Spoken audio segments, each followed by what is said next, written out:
KBTX's coverage from the Music City will begin. Sports director Tyler Shaw and A&M senior sports writer Travis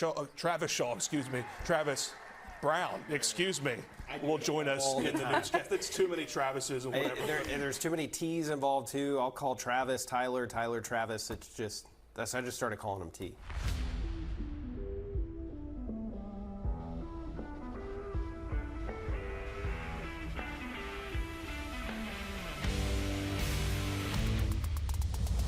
What's going on, everyone? This is the Aggie Game Day Extra podcast. I'm senior Texas A&M sports writer Travis Brown here at KBTX alongside sports director Tyler Shaw. We are here in Bridgestone Arena on location for the SEC men's basketball tournament. It is Wednesday at the time of recording this, so we're waiting for A&M to take on their first matchup on Thursday. We don't actually even know at this time who A&M's match will be because Oklahoma and South Carolina still have to face off. But Tyler, it is good to be back here in Nashville. I think we can both agree, maybe one of our more favorite things to cover on this beat. I'd say so. And great to have Max too. Well, Max. Not here. We'll see you. He's busy covering the weather. It is storming back in BCS right now. Doing his day job. We got some weather ourselves here in Nashville. We kind of got caught in the rain. We were trying to do live shots.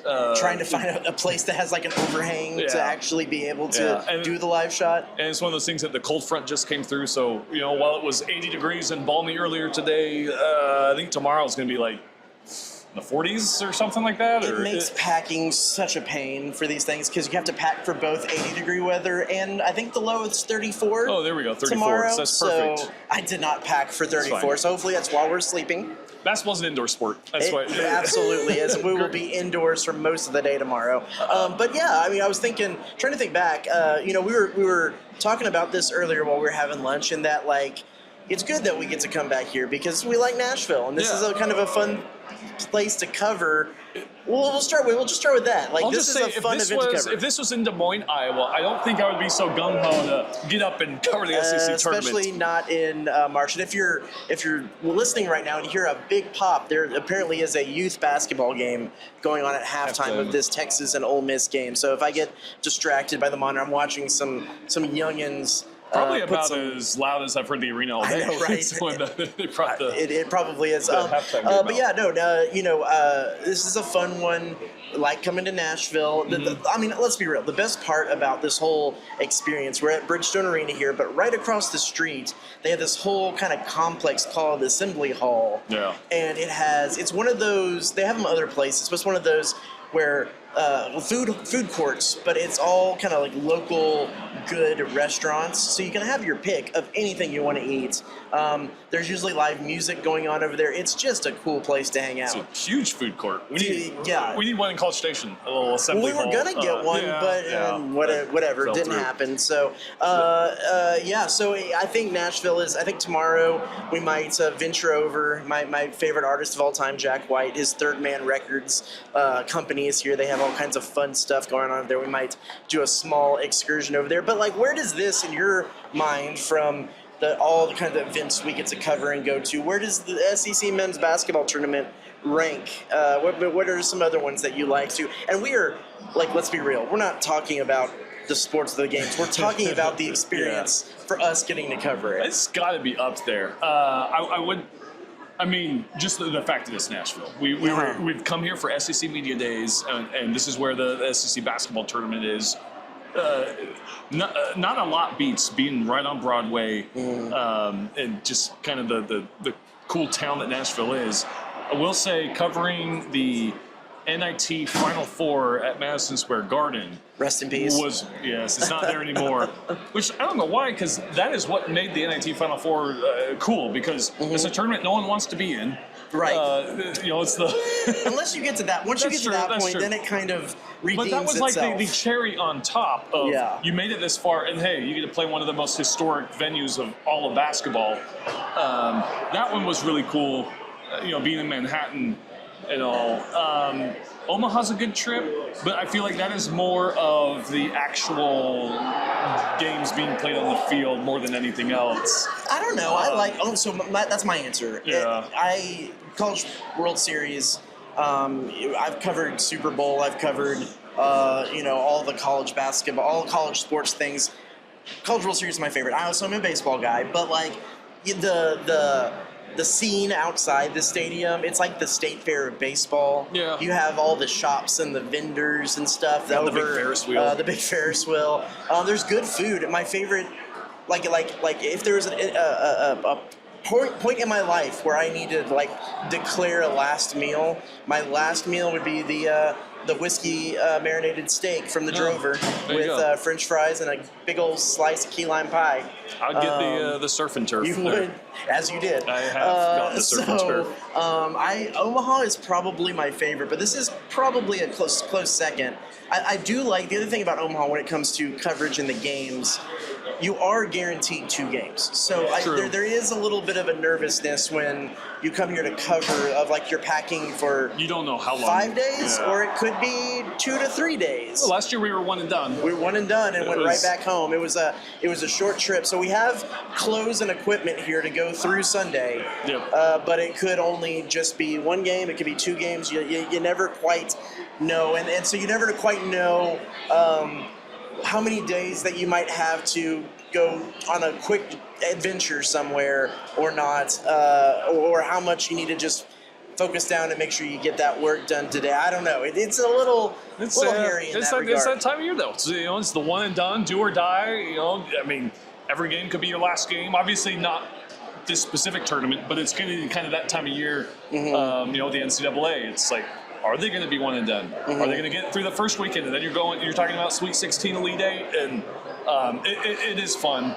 Omaha was kind of that same way for us, though, because that could be 14 days. We went all 14 days or 4 to days. The point that I had to go to Walmart and buy extra underwear because I did not have enough clothes to last me 14 days. I did laundry. There was a laundry place in the media hotel that I was at.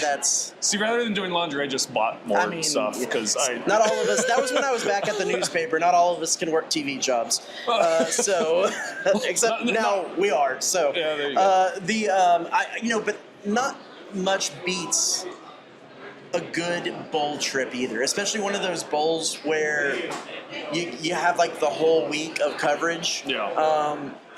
The Las Vegas Bowl. Las Vegas Bowl's great. Was a great bowl to go cover. Yeah, because we got to spend a whole lot of time out there in Las Vegas. It's kind of like Nashville. Just being in that city is cool, and there's a lot to do around the thing. We'll play a few hands of poker with Elko, or it's just it's Corona in hand. Yeah. So I think those probably top the list for me. I've never covered the SEC baseball tournament. It never seemed, and this is something that we'll probably talk a little bit about when it comes to this basketball tournament for Bucky McMillan and his guys. It never seemed quite worth it because most of the time, say for like last year, A&M's baseball team has already got a good NCAA tournament position locked up. And it kind of is the, I don't know, not unwritten rule, but the unspoken thing that if you already have like a regional hosting site locked up, don't waste your pitching. Just, throw some guys out there to get some experience, get on the bus back home and get some rest before the NCAA tournament starts. And so it never was quite worth it to go all the way out to Birmingham. And again, one of those places, Birmingham is just fine. It's a just fine, great city. I don't know if it's a city I want to spend like 2 weeks in or a week in. Not quite the same as Nashville. That's another one that could be in there. SEC Media Days, we go for a long time, but we are working sun up to sundown in Media Days. There's not usually a whole lot of break times to go. The NIT trip was a good one. We got to do a lot of adventuring. We got to do a lot of hard work and a decent amount of adventuring as well, which is always kind of what we're looking for because, as we've said multiple times on this podcast, it's really all about us. It is. It really is. What makes it most convenient, most comfortable for the ones covering the event. Exactly. Look at it through our eyes. But you brought up the point of, the SEC baseball tournament, maybe doesn't really mean a whole lot. Mm-hmm. How much does this tournament, though, mean? Because, you could make the same argument that it's a conference tournament, and for a team like A&M that, let's face it, was a bubble team for most of the season, the way they kind of were dipping but then kind of, righted the ship at the end of the season, you could say they've locked up a spot. Yeah. So how much could I don't think this week will hurt them at all. I think they're in regardless.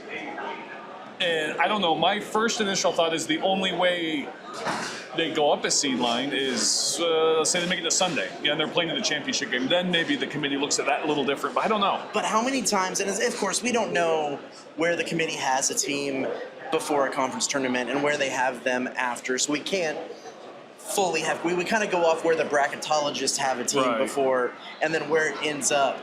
But it does seem like there was so many years there under Buzz Williams where A&M made, well, they were kind of guaranteed no matter what seed they came in that they were going to make it to Sunday. Yeah. They just found a way to win when it came to be tournament time.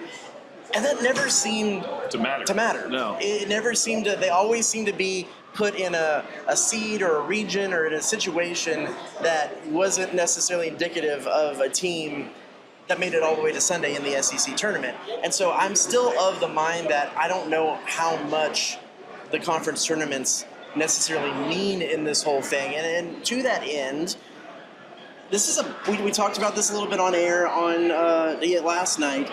This is a Bucky McMillan squad that plays full court, full defense, up-tempo offense for 40 minutes of the game, no matter who they're playing, no matter what the score is. They're running around like crazy. And at this point in the season, you got to think that there is some lactic acid in those legs. And I don't know if maybe winning a game, getting bounced in the quarterfinals, and getting basically a week's worth of rest wouldn't be the worst thing for this team. I'm curious what you think. I tend to lean that like maybe the best case scenario would be they play South Carolina or Oklahoma, whoever wins that game, win that game, lose to Arkansas, hightail it back to College Station, and get some cryotherapy in before next week.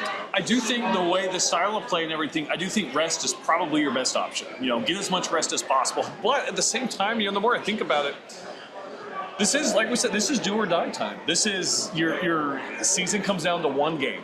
It's win or go home.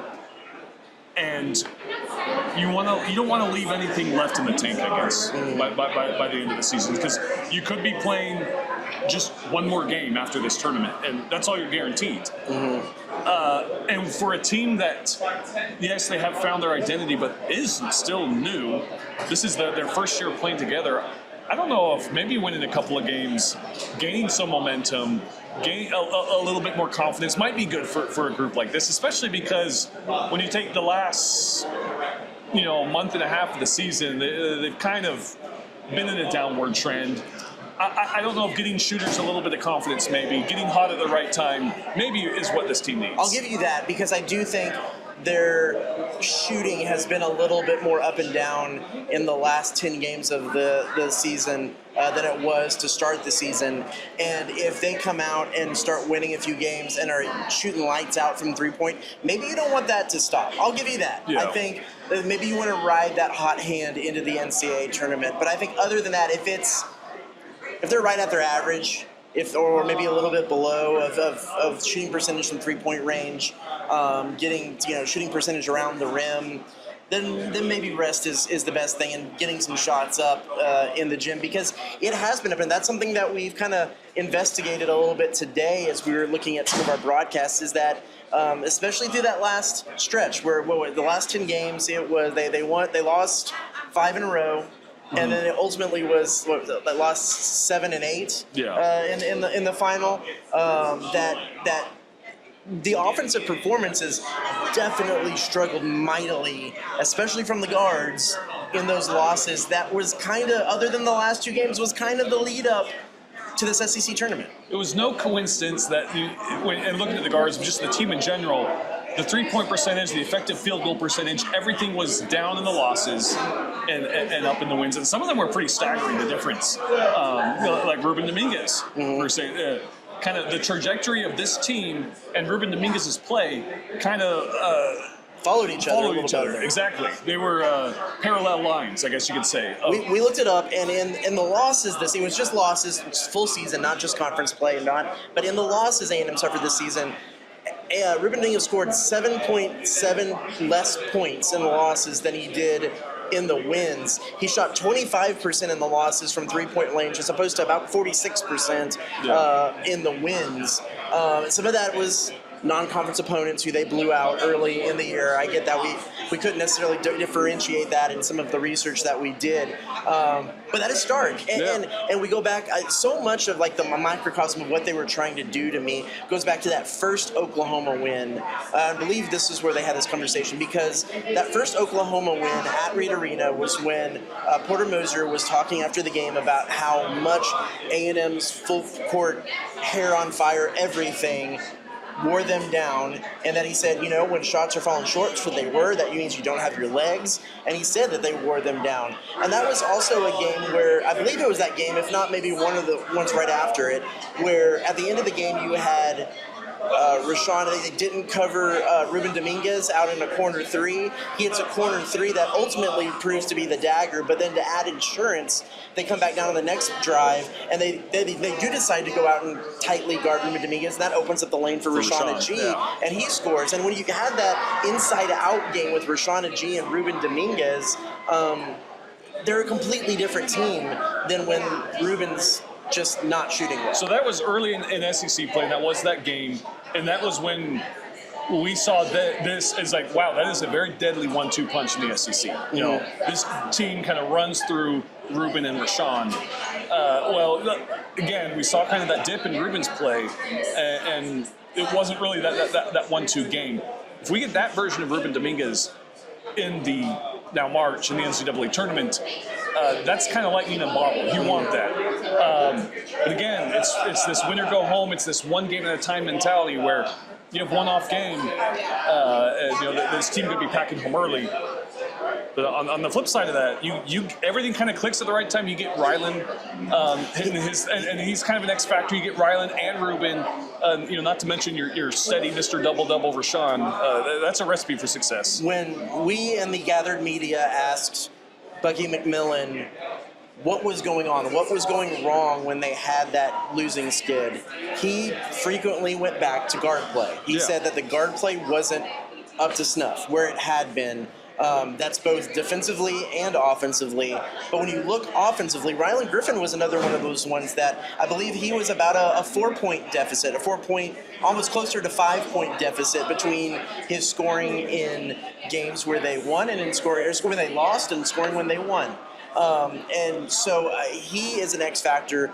You know, you look, he averaged, I want to say it was about 9 points per game in those losses through that stretch where they were losing games at the end of the season. And he was averaging close to 14 points in those games when they won. Yeah. And so he has been a huge X factor, and he is trending in the right direction because he had 2 20-point games against Kentucky and LSU to close out the season. They wouldn't have been able to win that game at LSU, which was kind of surprised without Rylan Griffin's performance. Right. And so March is when these heroes emerge. And March is all about the guards. You know, last year, Walter Clayton Jr. for Florida, he was kind of the Mr. Tournament. He won the tournament MVP. You know, now is kind of the time when old videos resurface. Just big shot making, big guard play. You know, thinking back to like the Kemba Walkers. You had the duo when Baylor won it all. They're 2 guards. Just this is when those guys emerge and make a name for themselves. I think A&M, do they have those guards? I don't know, but maybe, you know, if you have a guy like Rylan and Ruben getting hot, throw Marcus Hill in there, that's who needs to step up. You know, we talked about this. Rashawn is Rashawn. He's going to do what he does. He's going to get his double-double. He's kind of the glue of this team. He's Mr. Reliable. You need these guards to step up, them to kind of rise and be the star. That's what's going to get them through and make a run if they want to make a run in March Madness. You look at, as we were looking at some of these players, 2 players that have actually, and it makes sense when you think about the games, but have actually played better in those losses than in the wins is Zach Clements and Ali Deba. Zach Clements has kind of had a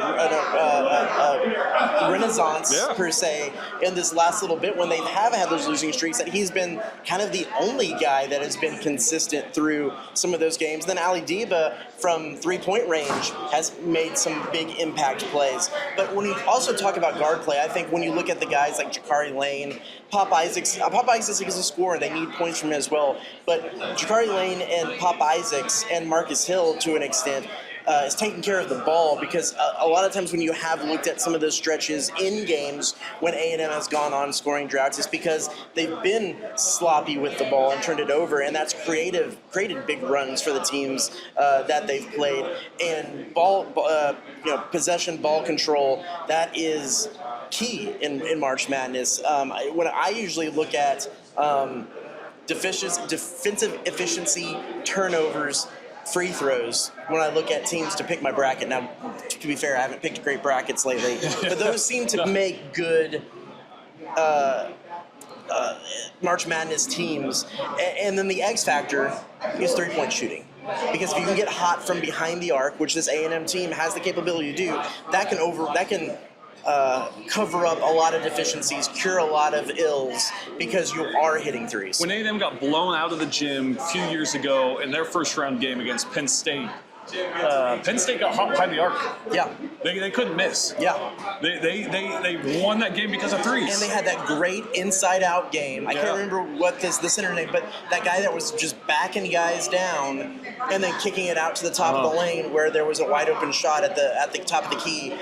For that when Rashana G and Ruben and Dominguez are working well, it's very similar to kind of what that Penn State team did to A&M back a few years ago. And that's perfect for March. As long as they can keep the defensive efficiency kind of at that same level. You talked about Zach Clements' kind of renaissance and resurgence. The first time we talked to him was after that exhibition game they played in Houston. Correct. He went off and was kind of the player of the game then when they played Arizona State. And at the time he was like, it could be me one day, it could be someone else another day. This team, we don't really have a one guy. And Zach was kind of quiet for the next few months. We hadn't heard from him. We're like, what happened to that Zach that we knew back in November? Well, he's kind of come back in spurts. So, and I'll put words into Bucky McMillan's mouth, and this is me speculating. So it's really not anything that we heard from him. But that answer when we talked about, hey, Zach Clements, he was the guy in the second half. Like, could he be a guy moving forward? His answer was, one night it's going to be Zach, one night it's going to be someone else, and that didn't necessarily speak to me that maybe Zach had shown what he's been late in the season, earlier in practice, that he could maybe have this every now and then, but probably Rashawn and Ryland and maybe Pop at that time. We're going to be Mackenzie Mbako at that time. Right, before we're going to be guys that were going to be the guys that were to carry the offense at times. And they needed Zach Clements to be able to put themselves in this position to even have a bye in the SEC tournament. Yeah. You also said, your bracket's not that great. I'm thinking about it. So this time next week, we're doing the pod next week. Yep. That'll still be before the tournament. So are we doing are we reveal our brackets? We absolutely should. All right. So we can because we have to document it. We can't backtrack and be like, ooh, I'm pretty sure last year you, me, and Max were near the bottom of our KBTX bracket pool. I think I've picked the champion right like one time. I think we probably talked about this last year. There's always something to the fact, like, I go in and I look at Ken Palm and I look at Bart Torvik and I'm breaking down the stats and trying to find the advantages and stuff like that. And then there's other people in our office who don't watch any sports who are they like, pick their favorite colors. Exactly. That mascot looks cool. Yeah, exactly. Or what mascot could beat the other mascot in an actual fight, and those seem to always be more successful. Yeah, maybe I need to change my approach on my bracket picking. I've always wanted to go with the mascot that could actually beat the other mascot in a fight. So what my sister does, and I don't think her brackets have been that successful, but she goes by where would she rather live. Interesting. So I think San Diego State has won, and her bracket has kind of been the eventual champion in a lot of those Yeah, that's brackets. fair. But you put the two cities next together. Oh, where would I rather live? I mean, if you go with like what mascot could be the other one, I wouldn't put like Providence winning a game at all. Yeah, that's I don't fair. think I think Friar is actually kind of a pacifist. Right. So they're not I very don't- aggressive. Yeah. So I don't know. We will definitely have to unveil some of that moving forward. So again, we don't know exactly who A&M will play or how this plays out. But I do feel, and you can tell me what you think, that A&M going into this is confidently in the NCAA tournament field, probably around a 9 seed right now. Yeah, probably 8, 9, 10, somewhere. It's hard to know exactly what the committee is thinking, and more oftentimes than not, I feel like what you kind of feel like their seed is. Usually, the committee has them like one lower. Than Yeah. that. Just in recent years, One or it's two. one or two. Yeah, they're. I think one year when they were a 7. A lot of people thought they'd That be was a the 5. Penn State year. Yeah, they thought Should have they'd been be a 5. They ended up being a 7. And in a really bad drought. That 7-10 is a tough spot to be in, especially obviously that Penn State team was good. Yeah. So they kind of got screwed there. Then they had the 9-8 matchup where they beat Nebraska, and then you have to play the number 1 team. So they took Houston to all they could handle. Right. Best case scenario, I think they want, unless I don't think they're going to jump all the way to a 7. I think they want to be on that 10 line. I mean, it depends on how the things go. I just, when you look at being a 9-8 and you're looking ahead to round 2, and I just think your path might be a little bit easier if you're looking at the 10, kind of making a run, than being an 8 or a 9 and having to play a 1 seed.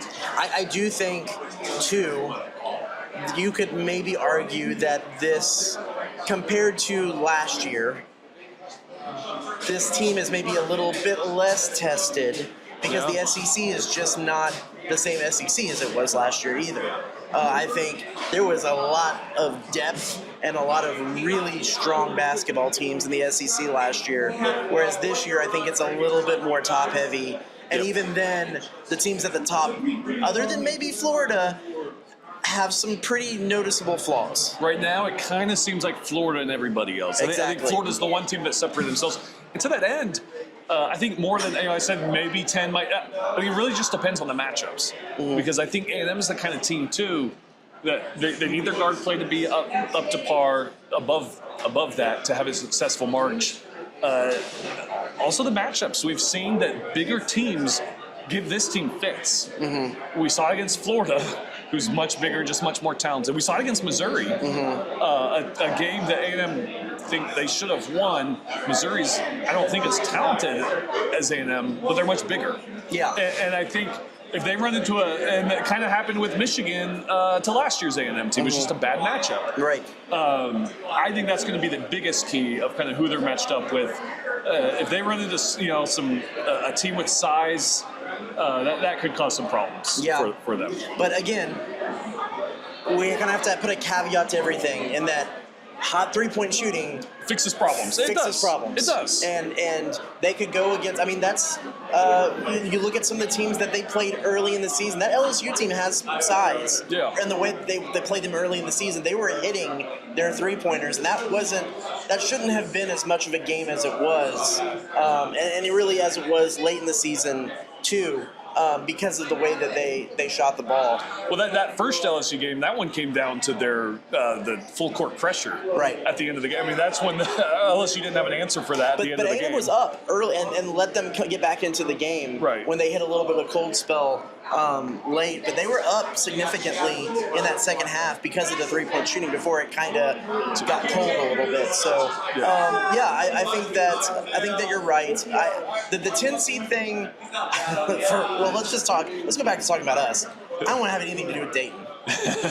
And you're getting real close to the Dayton territory. If you're... I mean, that's usually 11 seed. Yeah, those are the 11 seeds. I don't think they're going to... I think they've played their way out of that conversation. I think they played their way out of that conversation. I don't think they're one of those first 4 play-in. And I don't... For as much as I think that the SEC tournament probably doesn't help you that much moving forward. I don't think it hurt. I think if they lose to South Carolina and Oklahoma, I don't think that that's going to drop them to Dayton or something like that. No. I think they're pretty well locked in around 9. Maybe if they make it to the championship, they might get to an 8 or something like that. But I feel like, in my experience watching these teams, that they're pretty well around a 9 seed. Yeah. Now, the other interesting fact to bring up, too, that we talked about, you and me, earlier, is that if you looked at some of Joe Lunardi's bracketology breakdowns, there was a lot of SEC teams on the bubble, kind of in that either last 4 in or last 4 byes. 3 of those teams faced Alabama while Alabama had Charles Bediako playing. And we don't know for sure how the NCAA Tournament Committee is going to address that, but it does seem like from the conversations that have been had, some of the reporting, that could factor into their decisions. Kind of like the reverse of a team was playing without their best player. A team was playing with what ultimately proved to be an ineligible player. If those games are, in essence, kind of erased, that does make A&M look a lot better.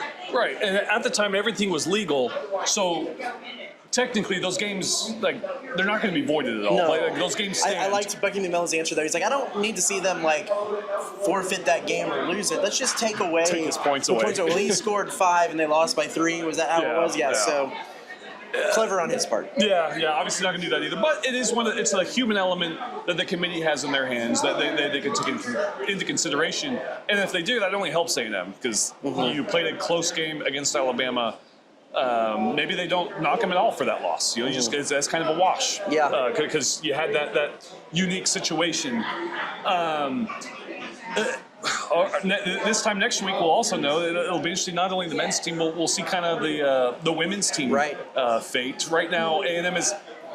I don't know if they have enough of a case, but they do have talking points out there that they're trying to be an NCAA tournament team, and it's kind of hard to argue how they played well, how they played down the stretch. I'm hearing fun. I'm like, so it is storming here, and it sounds like water is rushing into the stadium. So I got a little distracted there. Yeah. It's kind of hard to argue the tough schedule that they've gone through and how they've played down the stretch and beaten multiple ranked teams.